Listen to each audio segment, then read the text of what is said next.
This session is, well, while I get everybody to come in, this session is going to be just a little bit different in the sense that we have a bunch of people joining us for a conversation. So I'm going to do my best at hosting, but we're going to have 5 different colleagues sharing a little bit about some of what they've learned themselves and what they want to share today.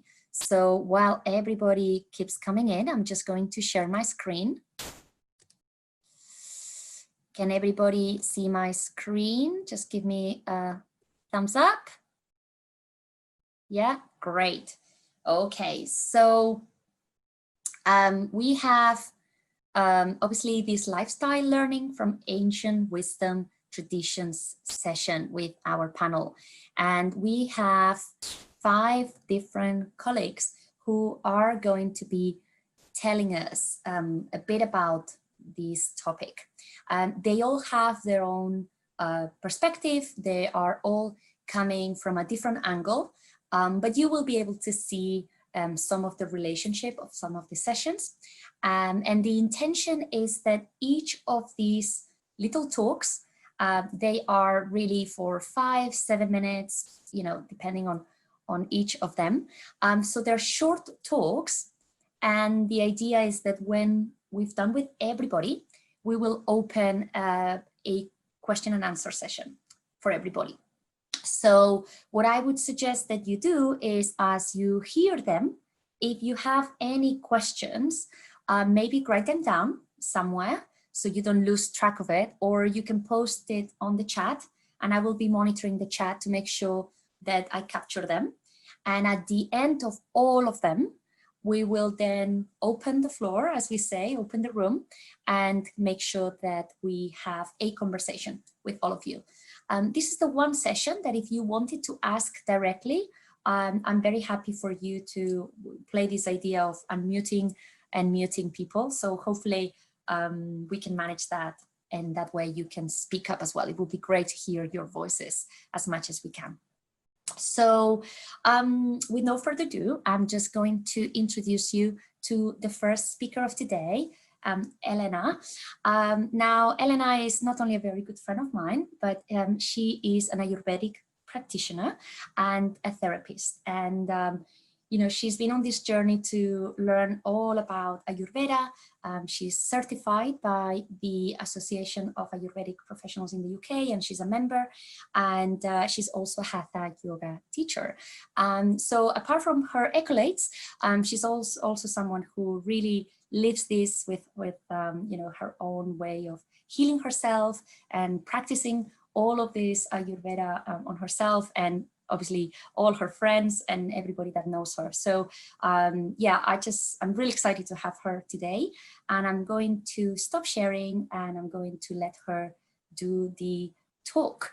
So Elena, I'm going to check that you are on unmute, or you can unmute yourself. Let's make sure that you can do that. Are you able to try that? Let me just try. If not, no problem. Yeah, that's okay. Now you are unmuted. Hello. Yes, we can hear you. So yeah, over to you for the digestive fire.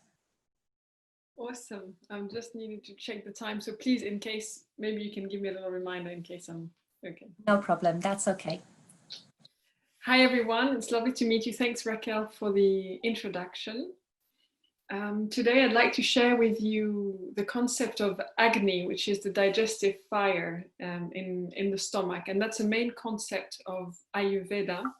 And Ayurveda, for those who don't know, is an ancient science, medical science that was born in what is today known as India some 5,000 years ago. Actually, longer than that, 5,000 years ago is when it was written down. And the concept of Agni is really interesting because it is said in the text that Agni, weak Agni, is the cause, or the main cause of all disorders. So today what I wanted to do is to share with you 3 questions that you can ask yourself to sort of keep Agni healthy and stay healthy. So first of all, we'll look at what is Agni, right? So Agni is, as I said, the root of the word actually means to lead or to drive or to go. And it's a root that we find both in, both in Sanskrit, Latin, and Greek. So it's something that's used in all these languages. It's also known, Agni, as the sacrificial fire, the god of fire. And it's something we find in Hinduism, but also in Christianism, which is really interesting. For example, before communion in Christianism, you would sing the Agnus Dei. So Agnus is the same root as well. And it's a sacrifice you do before eating something, some foods. And that's really interesting. And more practically in the body, Agni is going to be located in your stomach and your duodenum. Although there are 13 Agnis across the body, but the main ones is in the stomach, and it's going to be digesting the food you take from outside, transforming it into something useful for the body. And whatever's not useful is going to go out as waste product. And what is useful is going to be transformed in some sort of more subtle matter. Obviously, when you eat a steak, you don't find a steak on your body, right? It needs to be transformed into something subtler. Now, what's really interesting, what I found out with Ayurveda, is we don't consider food, ahara, just as food that you take through the mouth. Food can be something much wider. I mean, we've got how many senses, right? We've got 5 senses. And food includes not just the food you eat in your mouth, but also food that you see with your eyes, food that you hear with your ears, food that you smell with your nose, food that you touch with your hand. And all of these foods, they have a really great impact on your body balance, right? That means that anything that comes from the outside into the inside world through the senses is transformed and either increase or balance, let's say, your body, or imbalance your body. Every food can be considered as a poison or as a medicine. But Ayurveda is not static like this. It's not going to tell you this food is poison, this food is medicine. It's for each one of us to find out what food for me is poison, what food for me is medicine, because it really depends on many things. It depends on the season, on the context. Some food in winter can be poison, some food in summer, the same food in summer can be actually medicine. So it really depends on you also in your constitution. The food you eat yourself and the food your husband or wife eat sorry, I have a message from Raquel? No. Okay, I continue. Sorry, got distracted by the chat, apologies. So the food you eat is very much, whether it's medicine or whether it is poison, is very much down to your inner knowledge. And this is leading me to the third point, which are the 3 questions you can ask yourself to figure out what is right for you and for your Agni, your digestive fire. How can you transform everything into the right foods? So that's the last point, the 3 questions. For this, I like to use from an Ayurvedic shloka that says, generally talking about speech, but I'll use it for food. And it says, Kale hitam mitam. What is Kale? Kale is time. And that answers the question. That's your first question to remember. When? When should I eat? When should I eat? And how do you know that? You know this through your appetite. And again, consider appetite as a whole, appetite for everything, all the senses. What do I want to hear? What do I want to see? What do I want to taste? Right? So that's the first thing, Kale. Hitam is the second question. Hitam is beneficial, answers the question, what should I eat? So what should you eat? How do you know what you should eat? Is salad good for you? Is loud music good for you? Is violence on TV good for you? What is good for you? Is listening to this talk good for you? This you know. You know yourself, how you feel in your body at the moment you consume it. So that's the second question for you. Hitam, beneficial. What is beneficial for you personally, individually, looking inward, not outward, what is written in the magazine, inward. Not even in the Ayurveda books, you have to test everything. Number 3, Kale hitam mitam, mitam, measure. How much is the third question. How much of it should you eat? How much of it should you consume? When is the right time to stop eating? When is the right time to switch off your phone? When is the right time to stop listening to that music? When is the right time to stop touching this rough something or wearing these rough clothes. You know what is for you the amount. And again, there's no strict rule. It is said a third food, a third liquid, and a third air. Just like in a washing machine, it's better to have a bit of space. Otherwise it gets too stuck with clothes and stuff, and nothing gets washed or transformed. But it is up to you at the end. So that's really my message for today, is for you to remember these 3 important questions, which is, first, ask yourself, when do I have appetite? What, think of your Agni, your digestive fire, strengths of the fire. How strong is my fire? Do I have appetite? Second, what for? What do I have appetite for? Really be honest. There's nothing wrong, no judgment. And thirdly is, how much? When is it the right time to stop? Kale hitam mitam. So I think I'm pretty much done with the time, but I would like to just add one personal takeaway, if that's okay, Raquel. And that's just a little personal thing with my experience with Ayurveda. When I started, I used to think I was sick. And because I took medication, because this, that, the other, I had all sorts of symptoms. Symptoms, I realized, actually were my friends. And at first I hated them. I hated all the symptoms I had. For many years, I just used to try and take medication to stop all the symptoms I was having. And Ayurveda was also a way to stop symptoms and get rid of them. But one day, it took me 7 years after stopping medication to realize I was not sick, and I was never sick. And nobody's ever sick. The thing is, we're just not knowing how to use our body properly. All the signs and symptoms, they're not signs of sickness. They're signs that we're not using the body properly. It's like if you're putting water in your car instead of diesel or petrol. You're just putting the wrong stuff.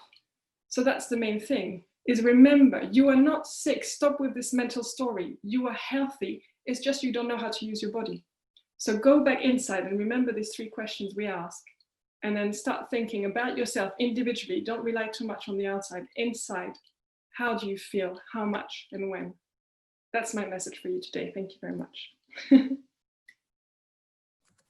Oh, thank you so much, Elena. That's beautiful. I hope it was useful. Thank you.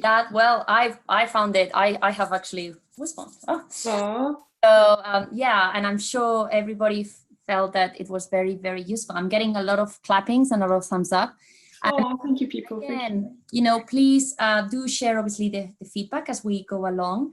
And that is the first concept of today from the panel, okay? From Elena. Think about that digestive fire, think about those 3 questions. And the most important, as Elena says, think about how are you living that and how are you experiencing that? So keep that thought as we listen to the rest. And then I'm sure you are going to have questions for Elena. So get ready, Elena, for those as we go along. So we are going to go next. And I'm just going to make sure that we have Stefania here. So let me just, before I share this, Stefania. You need to switch me off. Mute. Yeah, that's all good. Let me just check. First of all. Here you are, Stefania. Let me unmute Stefania. Stefania, can you talk now? Yes. Yes, you are. Okay, fantastic. So let me do a very quick introduction and then I'll let you to it. So Stefania is a Paraguayan European psychologist, and she's also a holistic well-being consultant and the founder of the Barefoot Woman. And so you can see her in there in the picture and obviously on the screen. And Stefania is going to be telling us a little bit more about being authentic, and she's going to share her own experience on that. So I'm just going to let her do the talking, and yeah, like everything else, we'll talk at the end. Over to you. Thank you, Raquel. Thank you so much, Elena, also for your talk. I will be talking about attachment and authenticity, and these are 2 of our basic needs as human beings. And attachment is our innate drive to be cared for and loved, and authenticity is our desire to be ourselves. And what's really important is that the personality that we develop is not always a reflection of our true selves. So very often we create a persona that has been made because we've been hurt. And it's a personality we create to avoid being hurt and to protect ourselves, and therefore not being our authentic selves. And what happens in our life now begins in our childhood.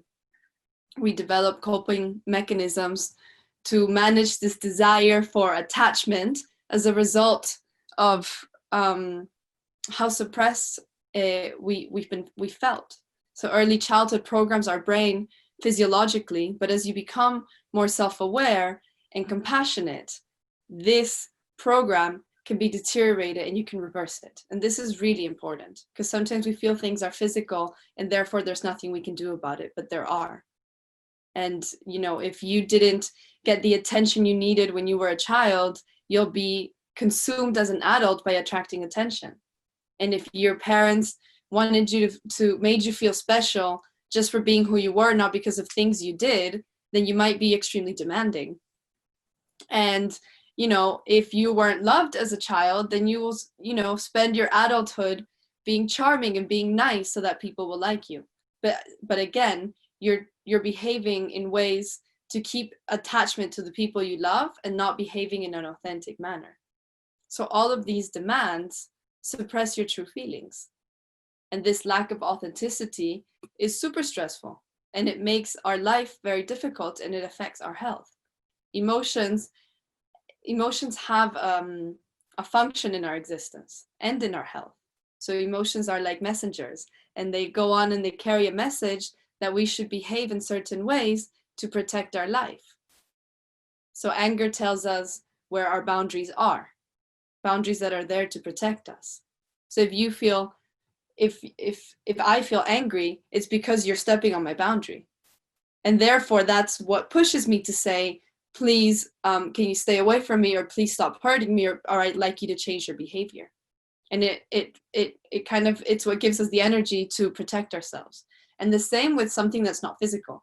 So if I can feel angry that there is so much hunger in the world, and it's this feeling of anger that I know that someone is pushing a boundary, which is my moral boundary. And that's something that will give me energy to take on projects to avoid hunger in the world. So there is a function in our emotions. If we are, fear is a strong one. You know, you feel scared, it forces your body to want to run away from something that might kill you, to seek protection. But if your emotional mechanisms have been altered, then these emotions are blocked. And if my emotion of anger is blocked, and my emotion of fear is blocked, first, I'm not being authentic, and two, I'm putting my health and my life in risk. And there's Hans Selye is a stress researcher, and I really like what he says, because he says that in the modern world, our stresses are mostly emotional.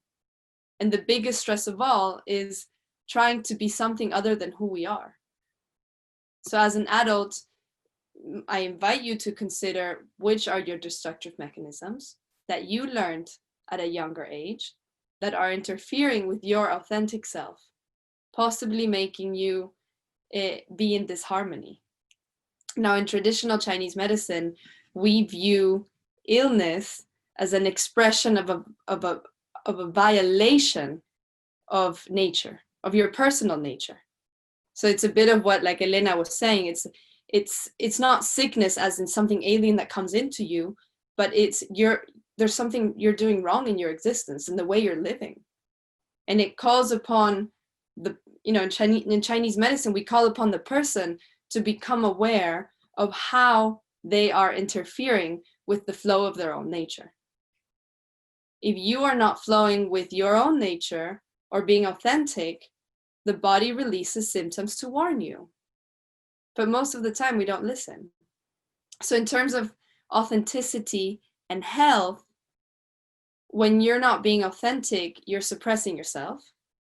And we tell each other's stories that run our lives to the extent that they become unconscious, and to the extent that we suppress ourselves for the sake of attachment, for the sake of being loved, for the sake of being accepted and respected, but we are completely disconnected from our two selves. and we stress ourselves to the point that we make ourselves sick. So why does not being authentic interfere with your health? Or why does being authentic help you be healthy? Because anger, if not treated, can show up as depression, for example. Because being depressed is much more acceptable than demonstrating anger, or even admitting that you're angry. It can also show up as cancer or other physical diseases. But being authentic really starts by listening to your emotions, asking yourself the questions, having a relationship with yourself, having the desire to grow. And it is uncomfortable, but it's extremely rewarding. Now, we practice awareness to connect to our emotions, to connect with our symptoms, to connect to the symptoms. I mean, it can be your neck hurting, it can be, having migraines every so often, but you know that it's a pattern, or having a tummy ache. The amount of clients I have that tell me in the beginning that they're fine, and when I ask them questions, it turns out that they've had a pain in their throat for 3 years, they have chronic backache, their lower back is always hurt, but they weren't paying attention to it because they just normalized it. And that's a restriction in flowing with nature. So yes, symptoms are an opportunity to examine. Oi, sorry. My boyfriend's phone. What I really want to express is that our symptoms are an opportunity to examine your life, to reconsider your values, to reconsider your habits, to reevaluate, as a psychologist, to reevaluate your personality and relationships and how yourself is interfering with your health. Because it's all connected. And in Chinese medicine, psychology and physiology is one. There's no difference. It's all treated together. And so you minimize disharmony to maximize health and live a more authentic existence. And I can go on for hours, but that is what you get today. And I'm happy to answer questions later. And I see a few familiar faces, which is really nice. So hello to those who know me. And nice to meet you for those that I just met. Thank you so much. Thank you so much, Estefania. And a very, very important part as well. And I love the fact that we've had a bit of Ayurveda, we've had a bit of traditional Chinese medicine. So again, some of the guys who are listening, they may be interested in one or the other or both, or noticing, what they have in common as well, because there's a lot in common. So again, if you have questions, please put them on the chat, leave them there. So then as we go along, then we can make sure we pick it up. I'm picking up a few that are coming already. So just keep them coming, and then we'll have the Q&A later. Thank you so much, Estefania. And obviously, as she says, if there's anybody with both of them that want to stay in touch, know that, it's not just these 5 minutes that we're getting with everybody. So do stay in touch and do connect beyond today. So here we go into the next of our speakers, and that is Sophie. So Sophie, same thing. I'm going to make sure that you are unmuted and that you can talk. Mute me too. Yes, I will mute you now. No worries. So here you are. And can you hear me? Yes, let me just do this again. Sophie, can you hear me now? Yes, you're on, and let me pin your video as well so everybody can just see you a little bit better. I need to find you for that first. So let me just, where are you? Okay, Sophie, find you. Lovely.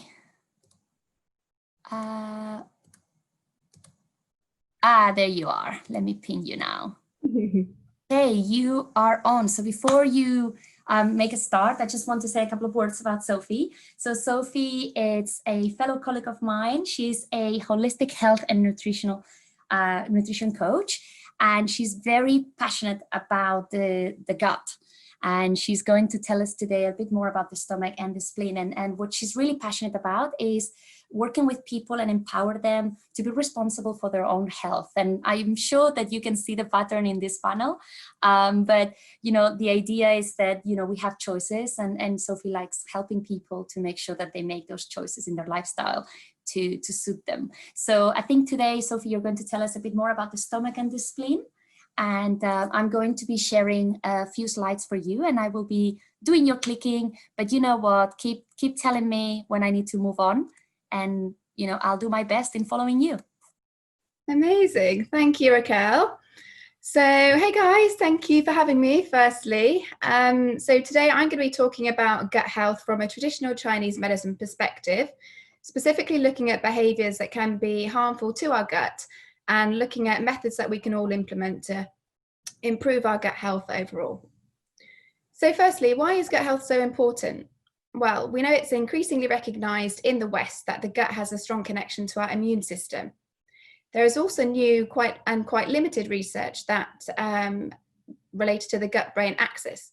The gut-brain axis refers to the connection between our gut and our nervous system. And that suggests that the composition of an individual's microbiome can actually influence mental health disorders such as anxiety, depression, and as well as our mood. So now let's look at this from a traditional Chinese medicine perspective. So TCM theory has argued about the importance of gut health for overall physical and mental well-being for thousands of years. Master Li Dongyuan founded the School of the Stomach and the Spleen in the 13th century. He theorized that most chronic diseases were in fact caused by injury or damage to the digestive system.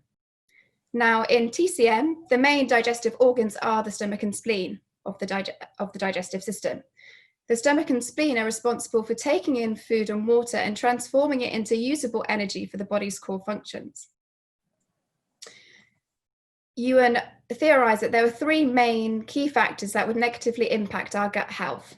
And these were overindulgence and an improper diet, overexertion and excessive emotions or unresolved emotions. So I'm not going to look at these individually in a bit more detail and look at methods that we can implement to reduce these excesses in our lives. So firstly, overindulgence. I'm probably not going to get to talk through all of the points, so I'm just going to summarize with the ones that I think are most important here. So keeping hydrated is absolutely key. So a lot of the time when we're actually looking for foods and we're peckish, we're actually just thirsty. Water is also a natural appetite suppressant, so it can avoid us reaching out for snacks in between meals. Reducing the pace at which we eat and eating mindfully is also really key here. So eating mindfully involves chewing your food properly, taking time to eat, and then focusing on the food's flavors, textures, consistencies, and weight of the food in your mouth to really help process your foods and digest them properly. And finally, getting rid of distractions. So getting rid of TVs, not answering your phone or looking at your phone during meal times is really important. It can be overstimulating for the senses if you're constantly taking in multiple sources. And so just clearing your room and just being able to focus on your food is just going to help you be able to digest your foods properly.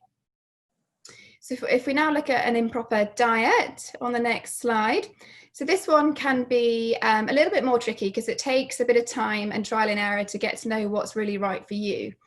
So I think that we have a general knowledge of what we think is healthy with regards to food, but we don't always know what's healthy for us individually. And this is something that I struggled with originally. So when I started my healing journey 3 years ago, I would eat a lot of broccoli thinking that it was healthy, and actually later I found that that was one of the foods that was triggering my symptoms at the time. So getting to know your body and what works for you is really important. And a few ways that you can do that are by keeping a food diary and eliminating foods that you think could be harmful to your digestion and then reintroducing them at a later stage and to see if that affects your symptoms at all. And lastly, preparing your foods really well is important. And a good example here are with pulses, so grains and beans. A lot of people tend to avoid eating grains and beans because they think they're too difficult to digest. But actually, through soaking them, it softens the grain or the bean and makes it a lot easier for your body to digest them. But it also releases harsh toxins and proteins that can be harmful to your gut if eaten in excess. Okay, so overexertion, and this is one that I've kind of struggled with and got to grips with quite a lot over the past few years. So I personally pushed myself quite a lot mentally and physically, to the point where I got glandular fever, which has kind of gone into chronic fatigue. And when you get to that stage, it can be quite tricky to budge. So what can we do to reduce getting to that point? And one of the key things is to get to know your own boundaries and sticking to them as well, and testing them occasionally as you start to heal. We all know that healing isn't linear. So testing your boundaries is going to help you with that process. Getting to know your fortifiers and thieves as well is key. So what are the things in your life that build you up and that give you energy? And what are those that rob you of it? So this can be applied to all areas of your life, whether it's work, social life, relationships, and doesn't necessarily mean that you have to cut everyone out of your life, but it can just, it's just all about awareness and going with your own rhythm.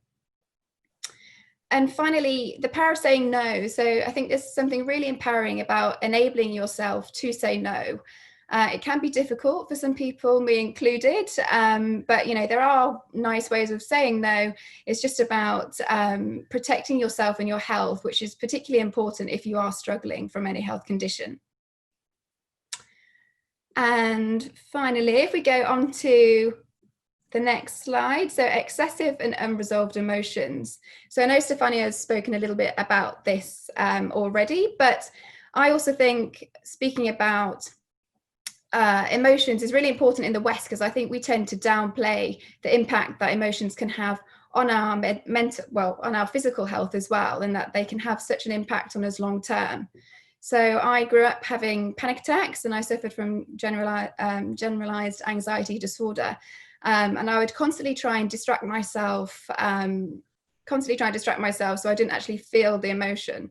And it would actually prolong the attack more often than not. So it's really important to allow yourself to feel emotions in the moment and to accept them and feel them when they arise. And secondly, being kind to yourself as well. So, not beating yourself up if you've eaten something bad or if you've done something wrong. It's all about learning from your mistakes and rewarding positive behavior and positive thinking, and just being kind to yourself overall. And then the last one, and I really like this exercise, is called Hara breathing. So your Hara is related to your stomach area. So it's located 2 fingers beneath your belly button. So sending breath to this area in your stomach area activates your parasympathetic nervous system, which is known as your rest and digest. And that can help you think a lot clearer, be a lot calmer, and restore energy in your body and the flow of energy, which can help dissipate stuck emotions. So I hope what I've said, I haven't got over time, I don't think, but I hope what I've said today has been helpful or relatable to some of you. And if you have any questions, then please do ask and get in touch if you want to know more. Thank you. Thank you so much. And by all means, do stay in touch and keep your questions coming, because of course we have 2 more people, but I can see that there's a few questions coming to me, so keep them coming, so we can then have a conversation. Thank you so much, Sophie. That was great. So let's now go to, let me actually set it up first. So Leo, let me just make sure that you are unmuted, and also Sophie is muted.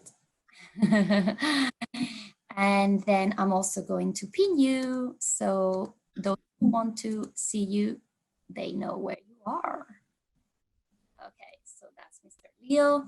And I'm also just going to share a little bit about Leo. So Leo is a well-being advisor on burnout and prevention and recovery.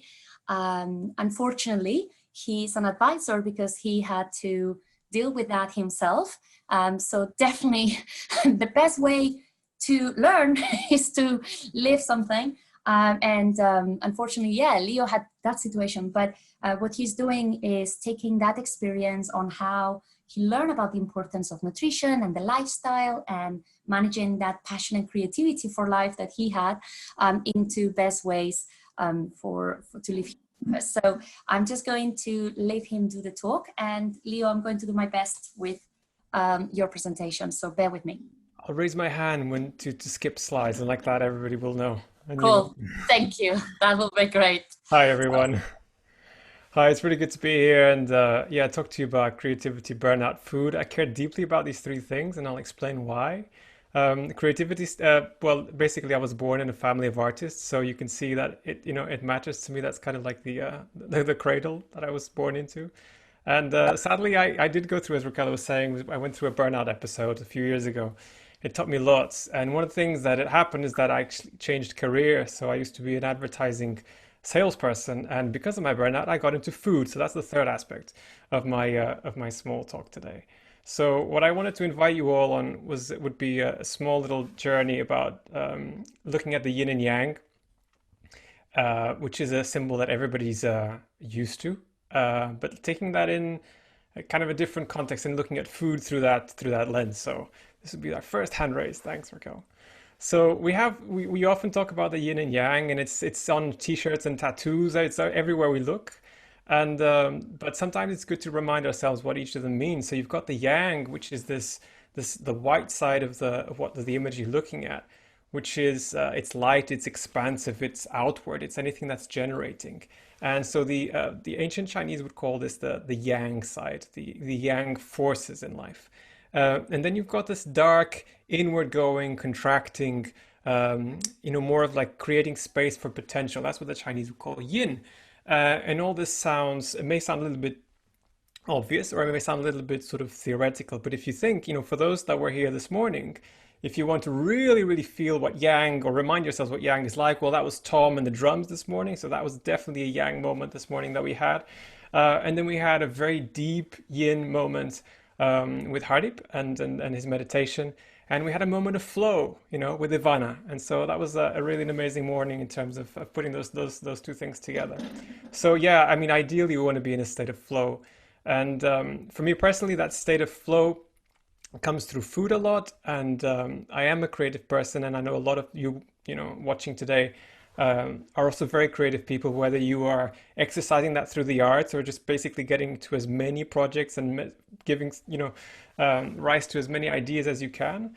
But we all know that creativity can be really taxing, and we have some, I'm going to use some very sort of more drastic examples of how taxing creativity can be. But if we skip to the next slide, I mean, these are all, oh, that was good. That's good. Yeah, no, that's good. That's good. Yeah, we've gone through that before. So yeah, just to finish off on the yin and yang. So another way of looking at the yin and yang is this idea of, you've got the arrow, the creativity, the yang side, what actually causes action. And the yin is so important because that's basically your movement of going inwards, of pulling back and just creating the space for potential. And what I was about to say was that when you don't create the space of potential and you just go head on, drastic things can happen. And next slide, these are some examples of that. I mean, you have the world is unfortunately riddled with examples of artists that, whose flame went out too soon, if you want to talk about it that way. And so these are people that for whatever reason, you could call it bad luck, but you could also call it, like Stephanie and Elena and Sophie were all talking about earlier, about this need to cultivate health and this need to create a balance. If you're especially gifted in your creativity, you have an added need to find this balance, to find fuel, basically. So if we go to the next one, you have, so we all have a bit of a Picasso and an Elvis Presley inside of us, or at least on some days we do.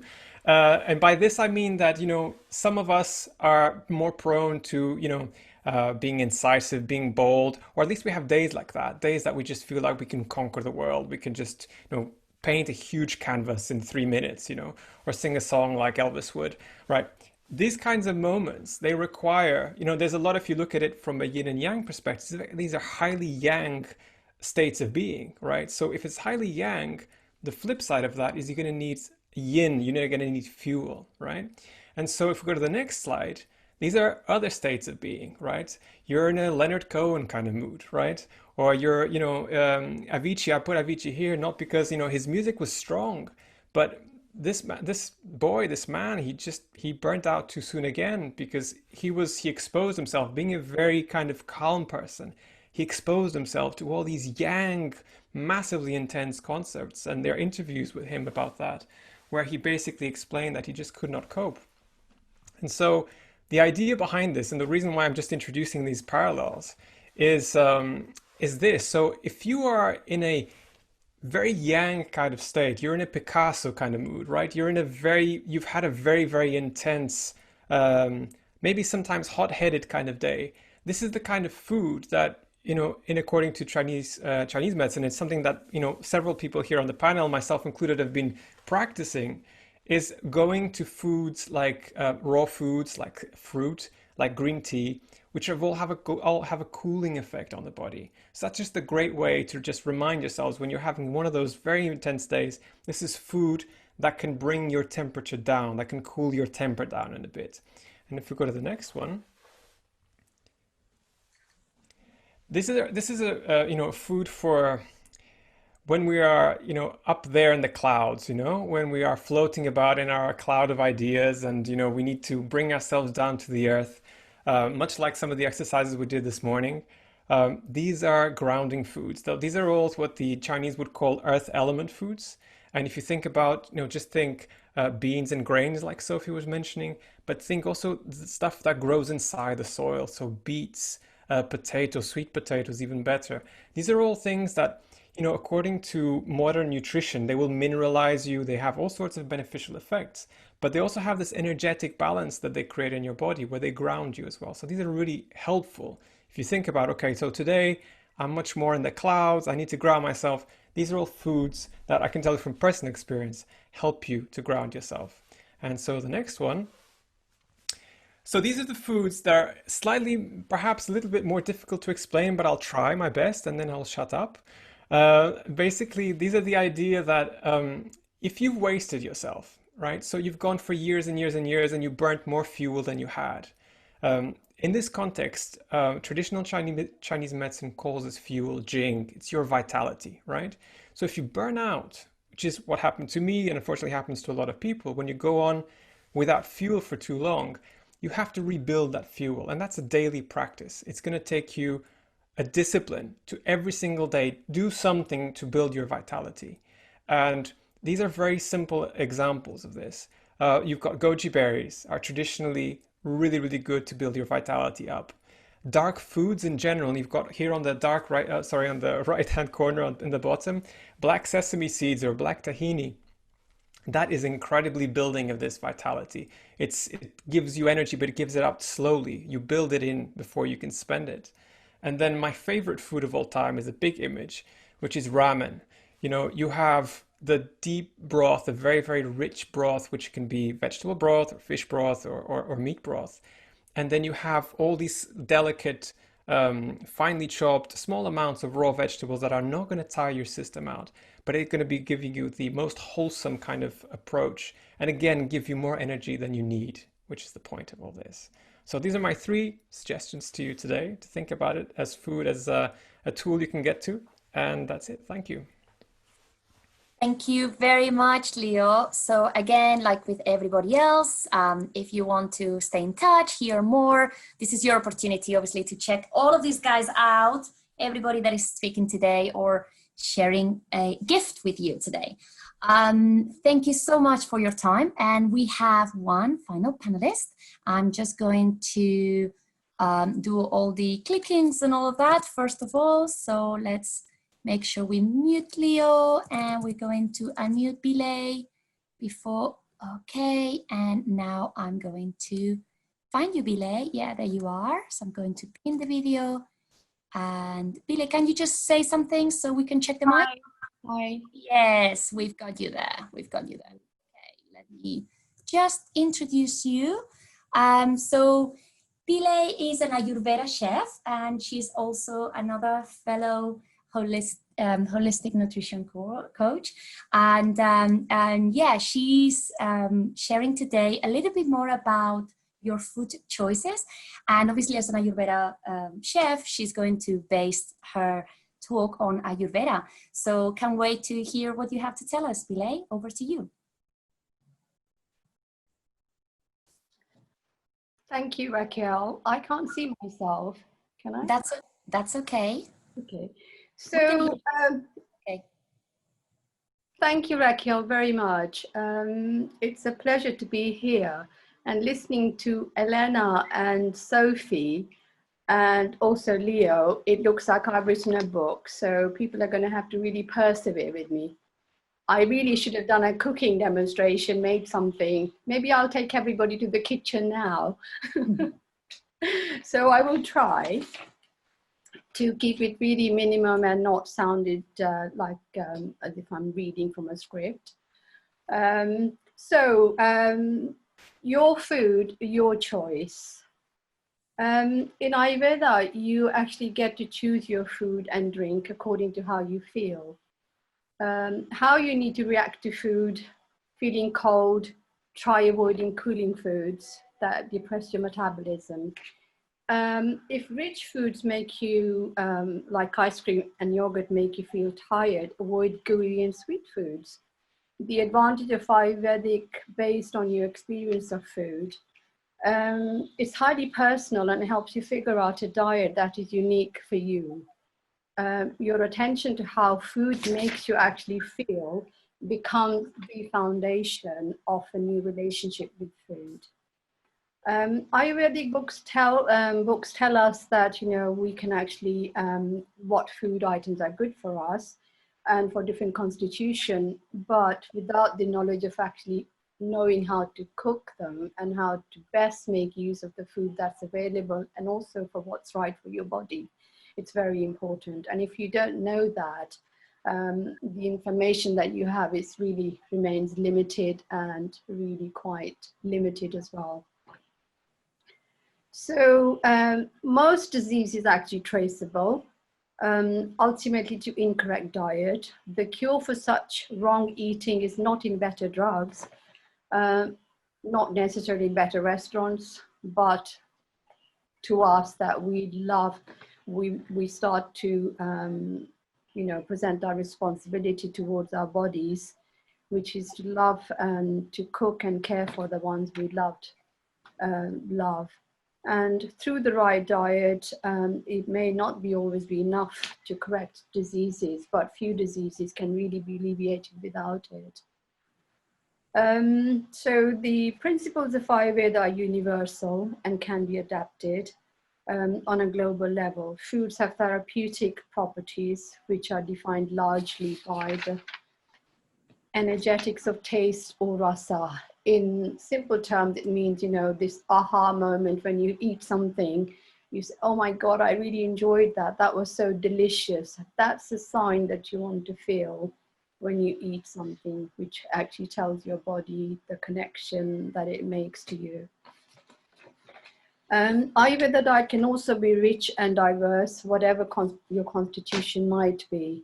If people think that, you know, these regimes are very strict, they are strict, but they're not strict that, you know, you have to actually suffer through eating. It allows you to eat everything, but you have to know, like Sophie said, you know, the timing and the amount of food and everything else that goes with it. So it's a system of healing which evolved in India years ago in need of the times. It has both a philosophical and practical basis. The universe is perceived of 5 elements, which is ether, air, fire, water, and earth. And these 5 elements form the basis of all things found in material creation.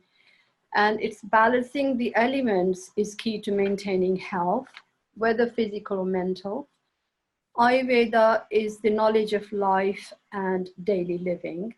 The medical system emphasizes that humans come from nature and that we are an integral part of the universe and that we have a responsibility to it, hence, you know, the climate change. and what we need to be aware of. It's a system of physical health, and if we are healthy, we can actually contribute ourselves to the life of the community. And if we are not well ourselves, we hardly can help anybody else. That's what it means in simple terms. It also offers us a clear system of concept and principles of understanding of natural laws, which is really very much invaluable to us, especially at this time in a moment in time. We are struggling to birth a planetary culture and face the consequences of our years of mispractice and the neglect of planet and the natural laws. From where I come from, similarly with Sophie also having, she's given a similar guideline. Ayurveda also had the guidelines, which are very, very simple. The ancients offered us 10 principles about a healthy diet and how to eat it. Number 1, food needs to be hot, usually cooked. Food needs to be tasty and easy to digest. Food needs to work together and not contradict in their actions. Food needs to be eaten on empty stomach. Food needs to work together. Food needs to be eaten in pleasant surroundings. Eating should not be rushed. Eating should not be drawn out of air either. Focus on food while you're eating. Only eat which is nourishing to your constitution and suited to your mental and emotional temperament. Food and actions are key to healing, and if we eat and behave in ways which support our constitution and our environment, we're likely to stay clean, clear, and healthy. So how do we find out about our constitution? It is quite simple, but it does need Ayurvedic physician who will actually assess your pulse and gives you information about your constitution. And from that pulse, he or she can establish which elements are out of balance and what needs to be done. Then the physician will recommend foods and herbs. This is the hardest part, but I don't want to sound like, I'm putting you off, but it is very, very easy to understand. It takes time. So perseverance is really a good asset. So herbs based on their taste to balance their condition. And this is about the senses and the intuition for both physician and patient.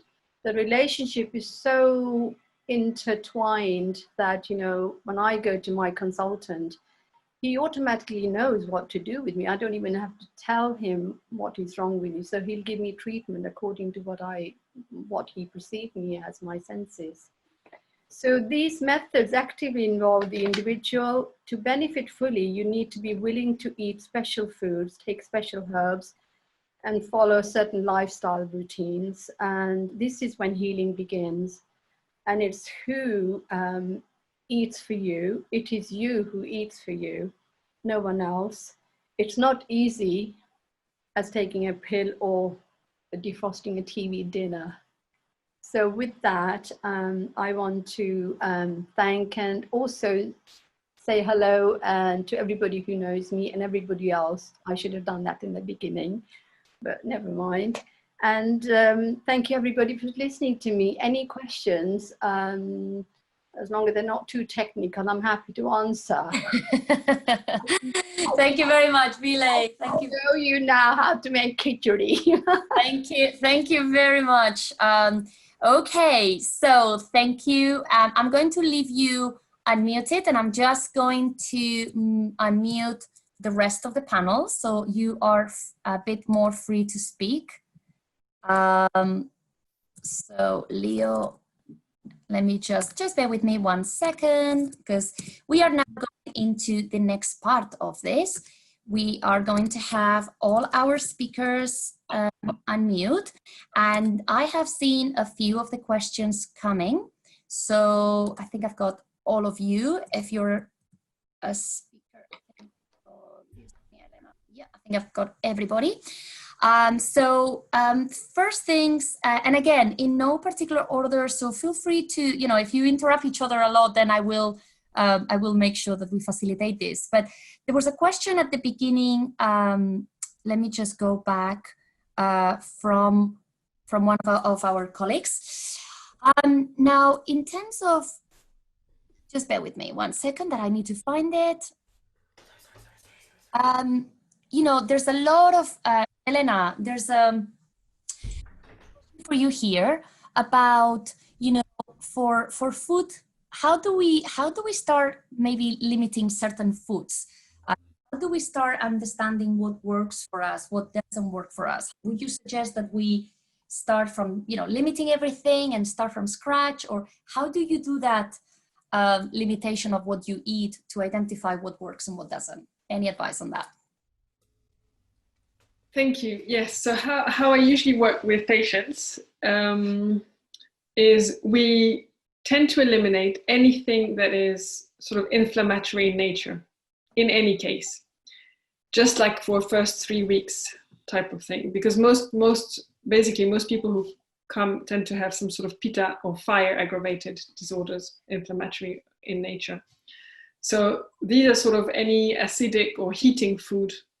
And these are the ones sort of we first isolate out. The point of Ayurveda is not to do, as Bilay said, like some sort of strict diet with one ingredient or mono diet or this sort of things. It doesn't work like this. A lot of people are scared. Neither is it eating khichdi or curries and becoming Indian when it's not at all your roots. That's not the point.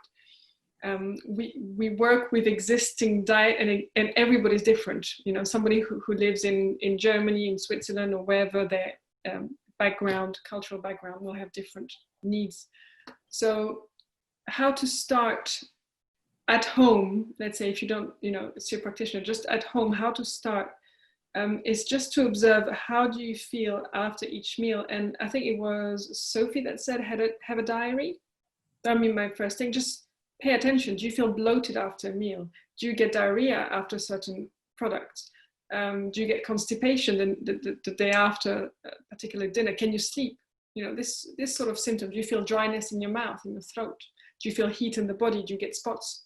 So these are the sort of symptoms I'd be recommending to pay attention to for yourself and your family, and write them down and slowly sort of, start with less complicated dish, no more than 3 ingredients, I would say, per meal. Would be the idea. Thank you. That's great. There's a question for Leo about how do we cook meals? Like they like the options you've given them, but when you have a family of different constitutions, different energies, and you need to cook a meal for, let's say, 3 or 4 people, how do you do that when everybody's so busy and struggling with even cook one meal? Yeah, granted it's not easy. I've got 3 kids of my own, so we have 5 different constitutions here in the house. And so actually I had to go a little bit back before that. Before you introduce that, you have to actually understand the easiest ways you go with what they like, right? So, but how do you do that? You have to go through a bit of trial and error. So for example, we were trying to get the kids out of having white bread. And so what we did was that we bought, they said they refused. So they would say, we're not having it. So what we did was that I went to the supermarket and I bought about 8 or 9 different types of dark bread. So they had about 8 options, none of which was white bread. And then on top of that dark bread that I bought, we put all the nastiest thing you can think about. We put ketchup, we put salami, we put all those things that they love, right? And we had a really fun session with the kids. They loved it, and we discovered that there was one kind of dark bread that they would eat. And then, of course, we got rid of the salami progressively and no ketchup and all those things, but that came later. So you can have a good game with your children, or you can just invent a restaurant, and you give them like a selection of food that all of which has been somehow thought of for them. But you pretend you're the waiter and the kids can order their food, but they can only choose from 3 things which you've prepared anyway. And so that's another game you can play with them. The other thing, I mean, jokes aside, although these jokes that we've actually done them and they work, jokes aside, one thing you can definitely do is do layered cooking. So you can have, very well cooked soup, for example, as a basis, and then you can have toppings that are raw on top. And you can put more raw toppings for some people and less raw toppings for other people. So that would be like a very simple way of going about the different constitutions. Thank you, Leo. Now, this is for everybody, so I'm just going to invite whoever has some advice on this. The question is, what can we do today to prepare for COVID-19? We are all experiencing this fear of the virus. So, you know, what can we do from a holistic perspective? What are the things? And I'm just going to maybe go around to have a bit of an order. Stefania, do you have anything to say around maybe this point? Like, how can we best prepare ourselves to deal with this right now? She's on mute. Oh, I'm so sorry, because that means that I didn't do my job well. Let me, oh, here you are, Stefania. You should be okay now. Yeah, now I'm okay. Yes, sorry. So to protect yourself from COVID-19, Yes. I mean, one thing that's really important is to keep your immune system strong. And I actually did a whole workshop on this. I can't stress this enough, because as long as your immune system is strong, the viruses that will affect your body and the bad bacteria that is going to affect your body won't cause so much harm. So it's not about what vaccine or what pill can I take to stop it. It's like, if you're strong, then you have all the capacity to deal with anything that happens to you. So in terms of COVID-19, keeping your immune system strong. How do you keep your immune system strong? By eating the right foods, all in terms of the longevity diet, your energetics. Longevity diet is 1. 2, keeping your gut healthy. Keeping a strong microbiome is essential, and because 70% of your immune system is in your gut. So what can we do to keep our gut healthy, to keep our immune system strong? Probiotics, prebiotics, and, believe it or not, keeping a calm mind. Because the immune cells that are also controlled by the cells in your gut have a direct contact with your brain, which is what Sophie was talking about, the gut-brain axis. This gut-brain axis is a bidirectional communication, right? So if you keep your state of mind in peace, then that stress won't come down to your gut system. And if that stress is not in your gut system, then you have less negative influence on your gut health. Great. Thank you so much. Is there anybody else in the panel that would love to add anything else on how to deal with COVID-19? Anybody else? If I just want to say, yeah, sorry. Yeah, go ahead, Leo. Go ahead. Just a quick thing to add to Stefania, and it's just basically there are these studies that show that high levels of cortisol bring down the strength of your immune system. So for COVID-19 or for any kind of virus-related or anything that's foreign to your body, basically, you want to keep your cortisol levels under control. And one of the things that really drives your cortisol levels up is fear. So whatever you can do, and it's a non-food related answer, whatever you can do to keep your fear levels in check. You know, if you think you're freaking out because of all the news, go outside, have a walk in nature, meditate for a bit, get your mind off it. Because fear is actually a pretty big inhibitor of your immune system. So yeah. Thank you for that, Leo. Anybody else on the panel wants to add anything on COVID-19? Because I know this is probably a question that many people have in their minds. Okay. Yes, go ahead. One thing that I actually would like everybody to get acquainted with is actually quite something that we don't talk about. Get to know your poo. Learn about what poo is about, because every morning you can actually almost direct your day according to how your gut is feeling. Sophie's talked about that. Elena said about the digestive fire. Just really, for me, every morning I feel, what do I feel like today? What can I eat? I've been feeling very hot in myself, so I've been avoiding every spice, every nut, and every acidic food for the moment, and I'm still balancing it. So that's one thing. And the other thing is, just get out in nature and maybe start just, just something, maybe even start growing one herb for starting. You can go on to doing anything you want to, but that would actually really give a connection to just maybe cook that herb, the food that you fancy. It just develops your connection with your body and your stomach and your emotions. Thank you very much. There's a bit more here about eating organic, or the quality of the food that we buy. So again, I'm just going to invite, Sophie, for example, or Elena, or anybody else really. But what is the importance of the quality of that source of food that we buy in the first place? Anybody wants to? Go ahead, Sophie, go ahead. Go. High quality food is really important. Organic can be really expensive, so it can be very off-putting for people to maintain just only eating organic. But a really good thing to look at and get to grips with is the Dirty Dozen and the Clean 15.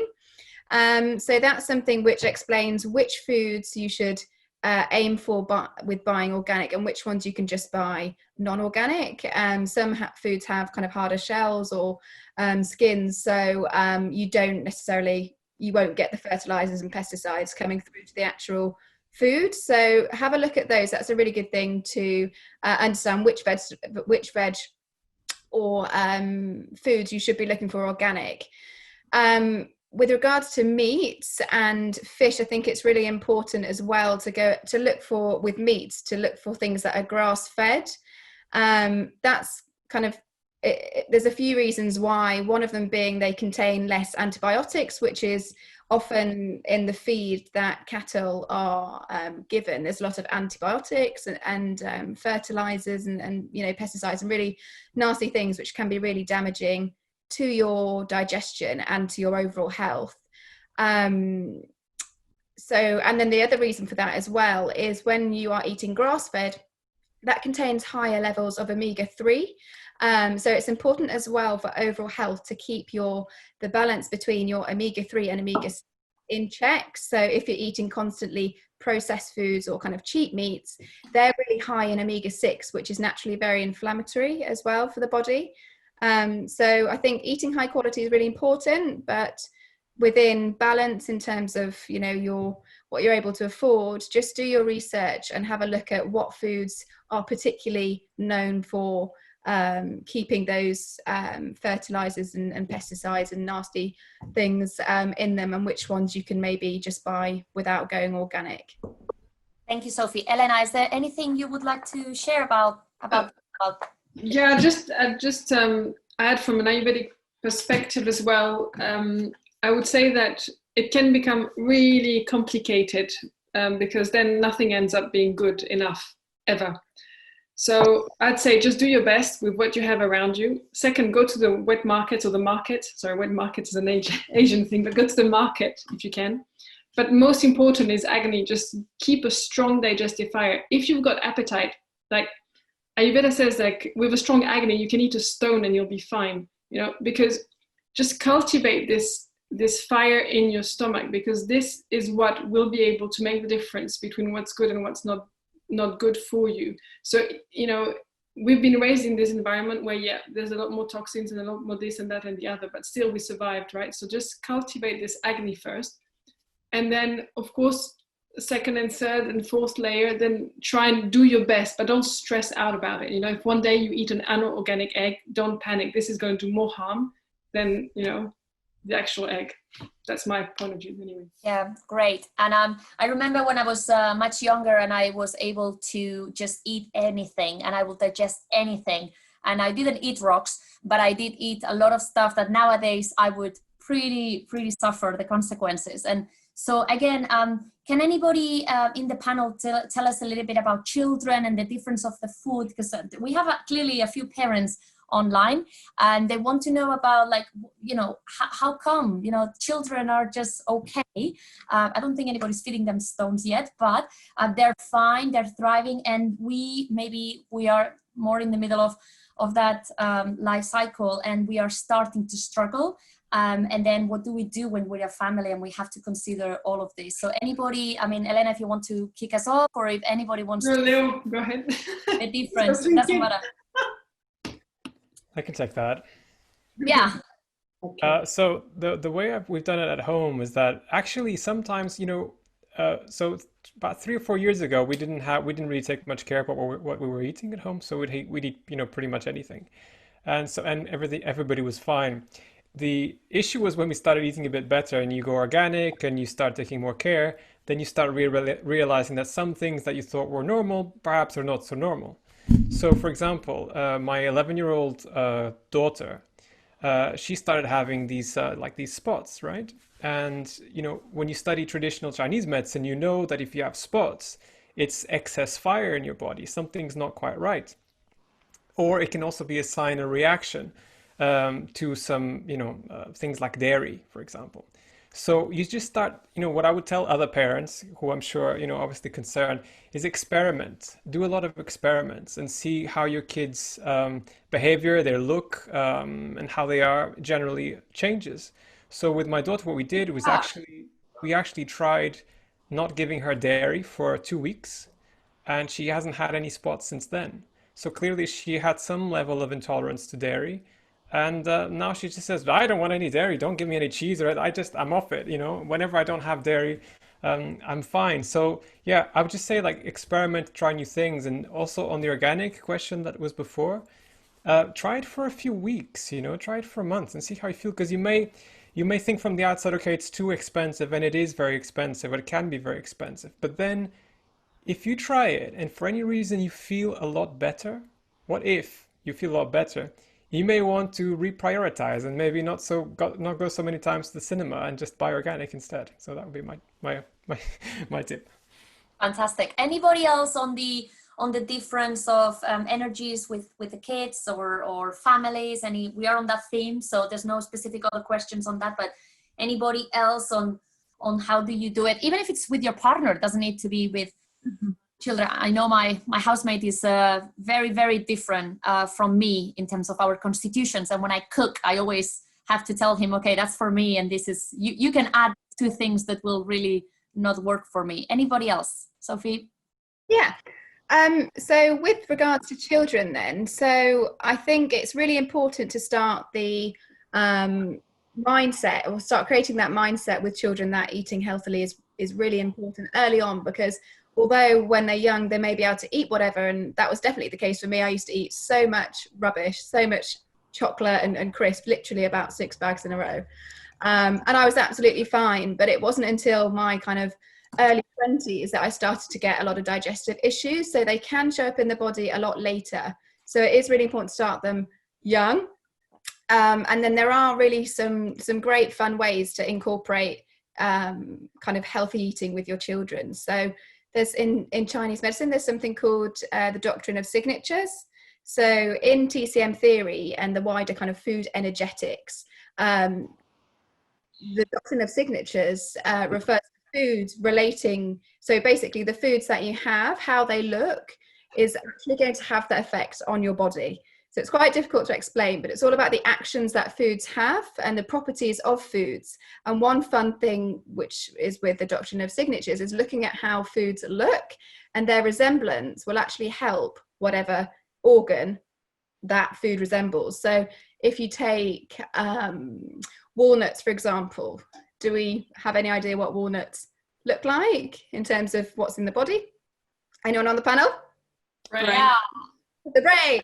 So walnuts are meant to be really good for your brain, and that's actually something that has been proven in Western kind of clinically as well. So and there's loads of really fun things as well. So kidney beans is a really obvious one. It's meant to be good for your kidneys. So getting your children involved in those kind of games and actually like breaking up their plate and trying to think, okay, what does this look like? And actually looking at what foods look like whole and how they actually come, rather than kind of once they're further down the line and they've been processed and cooked, but you know, looking at a cabbage actually as it comes out of the ground and then trying to see what that relates to.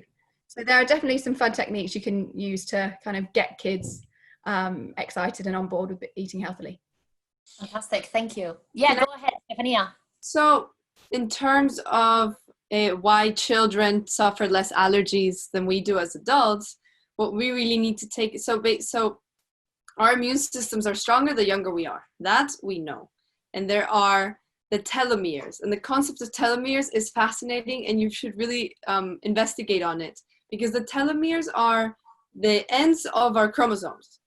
So like for the kids, it's like in the shoelace, you have that little piece of plastic that keeps the lace together, the end bit.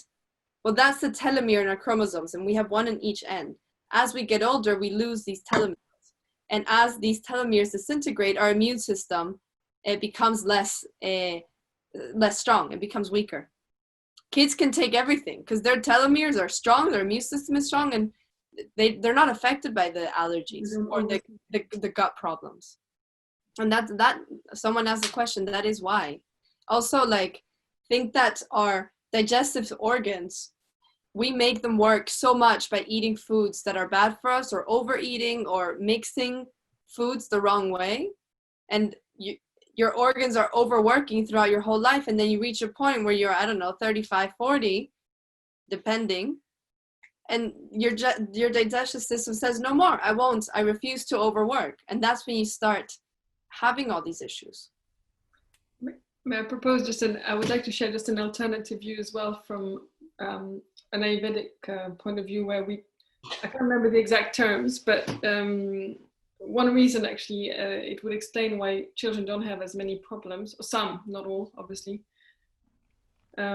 is that mind is less confused. They go more naturally towards what they like and what they want. And my concern about educating too much kids about food is that they become food nuts and obsessed, when actually they don't have a problem, because they know intuitively what's good for them and what's not. And we rely, unfortunately, on knowledge, and I can't remember the original word, on a knowledge rather than wisdom. And because we've been too much relying on the brain and what we've read in the supermarkets and this, that, the other, we've lost connection to the wisdom. And the kids don't have this problem because they don't have as much knowledge. So one way is maybe also not to completely confuse their brain with too much of this perceived good and bad and all these foods, and just trust that they encourage them to follow their intuition, a bit like you did, Lil, with, what would you choose, amongst the best thing. Nice. Something about that, Elena. Oh, sorry. Go ahead, Bilay. I think it's really important to actually, especially in this time at the moment, to actually just pay attention to their feelings and what they're feeling and how they would also like to be fed, because sometimes, and just give them what they want, because the moment you actually start creating, I always think that, with children, we actually have them for ourselves, not that we are for them. So they come into our world, not we into their, that kind of thing. But start listening to them so that they're not getting irritated. Oh, you have to eat this. You have to eat this. I've made this with all my passion. How can you not eat this? They are entitled to say no. And that's the point I would like to people to actually just make a note of. It is okay to say no. Yeah. Sometimes I look at food and I say, I can't eat that.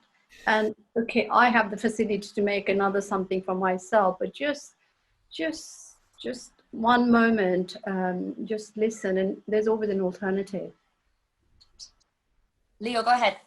Yeah, just share a quick story. I was working as a private chef in a family with a small baby, and the baby was being breastfed, and the parents were very open-minded. And I remember one day I was there cooking, and I was cooking some curries, and I was cooking some pretty adult food basically. And I remember that this client of mine, she picked up the baby and she started giving her part of some of the curry. This baby was just eating, she was just coming off breast milk, and I thought, are you sure you want to do this? And she said, yeah. And so she told me about this practice called baby-led weaning, which is basically something that I invite people to look up. I'm gratefully I'm outside, I'm past that stage, but it actually is really useful for whatever age kids you have. If you give them, if sugar is on offer or chocolate's on offer, we all know what they're going to pick. But if those things are not on offer, they will choose what's right for them, always. So it's really powerful exercise because they will choose what's right for them, and we shouldn't stress out about it. Cool. So what I'm hearing from the panel is that, trust your kids. They know what's good for them.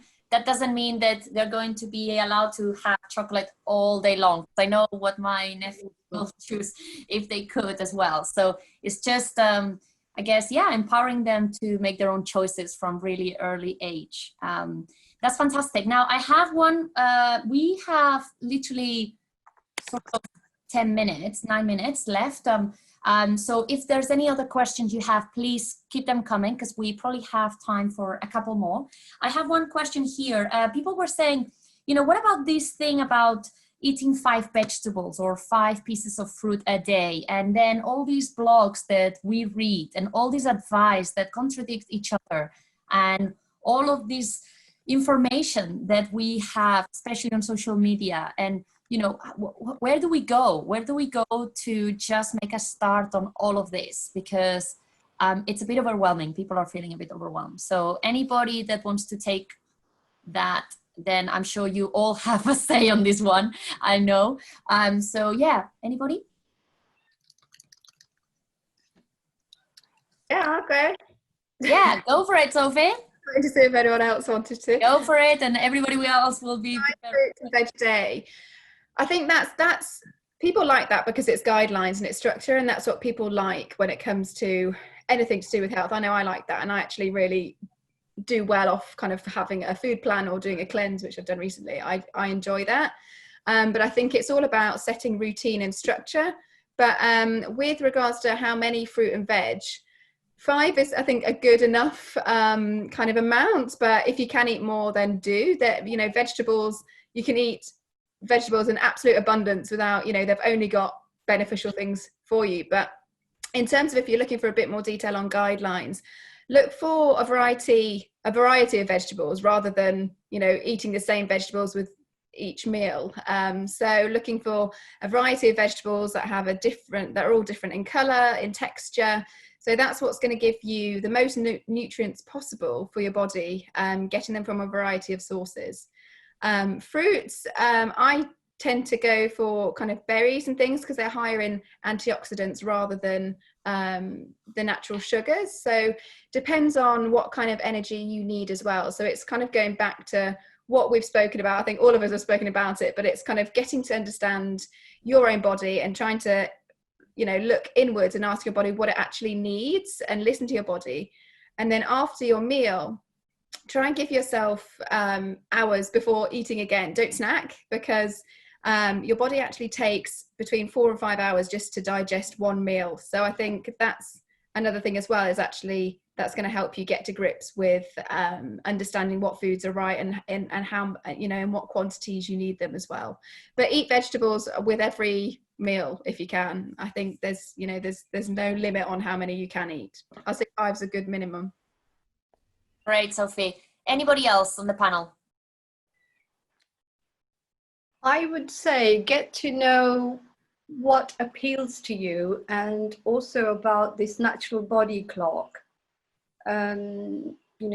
We wake up in the morning. I think in this time, people have actually probably been able to relax more, and they don't need an alarm. Well, I certainly don't need an alarm, but just to know the rhythm of your body, that will also guide you to what you actually want to eat and how you want to eat for that particular moment. I would agree with Bilay as well, and I'm really into the approach of the inside out. Let the inside guide what you're choosing outside, because otherwise it relies on the mind function and it becomes way too complicated. There's no chance walking in a supermarket that you know which packet of rice to choose, It's just too much information if you start looking at the label. So really starting with simple things, simple ingredients, fewer ingredients, and just relax about all the rules that are outside. Just trust yourself, inside out. That's great. Great, thank you. Anybody else? Yeah, I would just say that I think we need to also remember that, these things, the 5 a day or the food pyramid or, the latest diet, all these things usually happen for either someone's trying to sell books, or there's some, lobbying going on, or there's some there's always a reason why they want to tell us how to eat, you know, and we shouldn't really let other people tell us how to eat. It's a really, you know, like everybody else on the panel was saying, it's very much a really fun self-discovery way of, you know, approach to life. You know, just find out what you like to eat. And, you know, like Sophie was saying, just be varied. You know, there's an expression which is eat the rainbow. If in doubt, have as many colors as possible, because that just basically means that you're taking in so many different nutrients. So just like Sophie said, so that would be my advice. Yeah, stay. What they say in macrobiotics? Non credo. So yeah, stay skeptical and do your own thing. Fantastic. Challenge everything. I remember as we were studying with a few of you together, I do remember that the idea of just challenge everything that it's on the media. Just because there's been a study, you do question, you know, everybody has a study nowadays. So do question things and make it worthwhile, make sure that it works for you. And, you know, there's been a question in there about the meat or not meat or fish or not fish or all of this. And it's just, you know, it's all about, as Elena was saying, listen in, just see what works for you. And that's aligned with, you know, what is it that you want to have as a diet and as a system. Now, we have 2 minutes left. So I'm just going to invite anybody that I don't feel that I have any more questions. If I've missed any on the chat, please do repeat the question, because that means that I've just missed it. There was one on eating too much.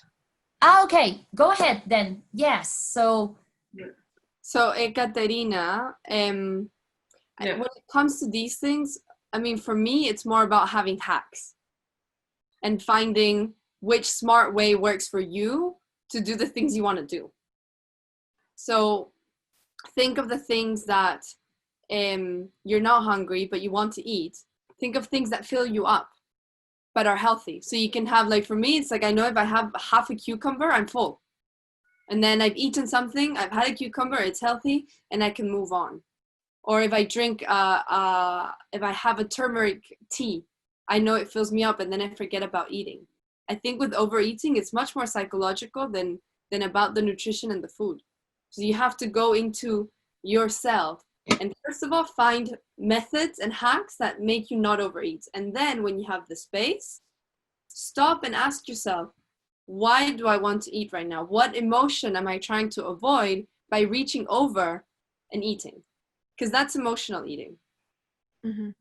You know, what am I trying to avoid? Ask yourself what really helps. What I tell my clients when they are wanting to quit smoking, it's write down 3 questions that you ask yourself before going into the habit you don't want to do. And just those 3 questions will make you stop doing it. What am I trying to, whatever question works for you. Mainly it comes up, what am I trying to avoid? Why do I want to avoid it right now? What can I do differently to not do what I don't want to do? Great, thank you. Thank you so much, Stefania. Elena, you were saying something. Yeah, so about the stop smoking, it's something we get quite a lot in Ayurveda. People want to either, you know, stop smoking, lose weight, stop this, stop that, stop medication. And one of the first things we do is we tell them not to stop right away, because they can't. Otherwise, they would have done it before coming here, and it may create more frustration than anything else. So a bit like Leo did with his kids, is what we do is one way is to offer options, obviously alternative, is the yes method. I like to say it like this. I tell them what they can eat, what they can do, what they can, rather than what they can't. It's horrible to hear what I can't do, you know, very frustrating. So with smoking in particular, generally, as Stephanie was saying, is very emotional. It's covering up something. So definitely some work doing on the cause, what emotion is leading to the smoking.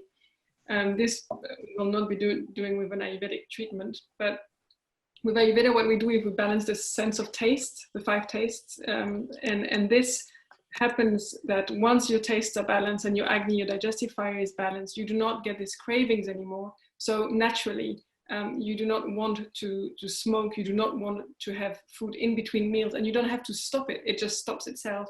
And everybody knows that if you try and stop something from the mind, it does not work. It needs to be a natural rejection from the body. And this has proven very successful with people trying to, you know, to stop weed and cigarettes and weight loss and these things.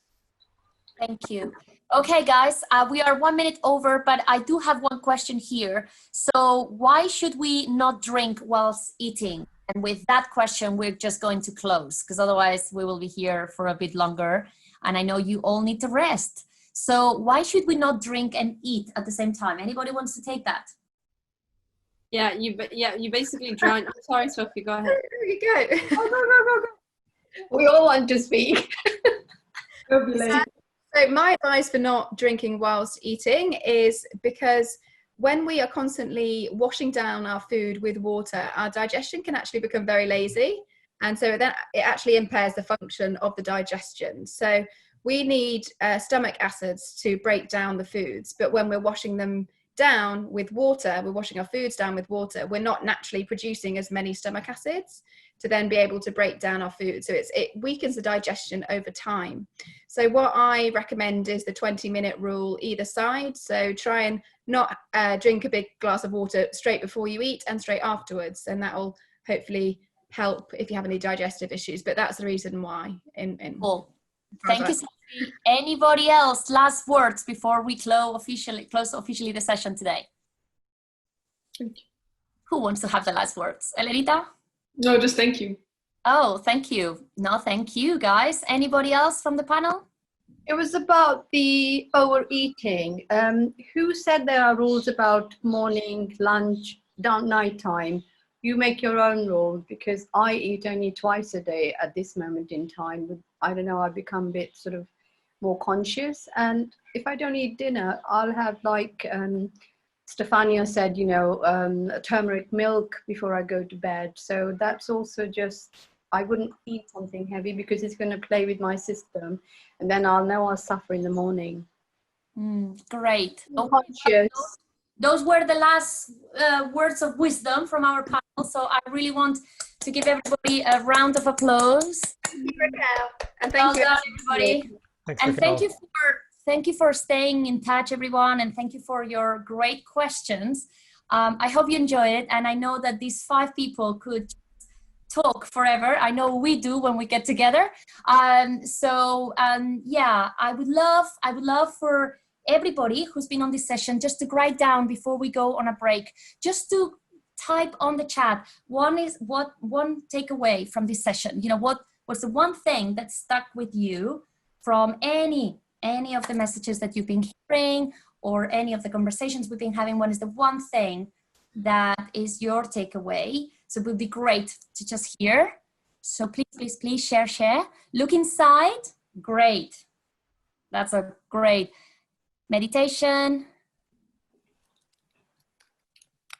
Layer eating, don't get all the kids when they don't want.